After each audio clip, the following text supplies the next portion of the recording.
News میں خوش آمدید۔ میں ہوں آپ کی ہوسٹ رزینہ خان۔ آپ دیکھ رہے ہیں کرائم کنٹرول نیوز HD۔ مزید جانتے ہیں ہمارے نمائندے کی اس رپورٹ میں۔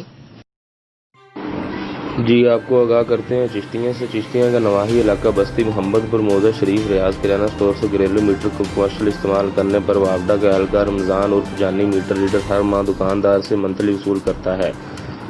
اور یہ ایک رمضان جانی نہیں بلکہ چشتیاں میں ہر فیڈر پر ایسے کئی کماؤ پتر تعینات کیے گئے ہیں جو افسران کی شاہ خرچیوں کو پورا کرنے کے لیے دن رات محنت کرتے ہیں اور ادارے کے لیے ایسے کئی رمضان نقصان کا باعث بن رہے ہیں۔ ادارے کی ان کالی بھیڑوں کے خلاف فی محکمانہ کارروائی کرتے ہوئے فوری ان کو معطل کیا جائے تاکہ ادارے کو ناقابل تلافی نقصان سے بچایا جا سکے۔ جی اپنی ہوسٹ روزینہ خان کو دیجیے اجازت۔ مزید خبروں اور اپڈیٹ کے لیے دیکھتے رہیں crime control Urdu news HD۔ اللہ حافظ۔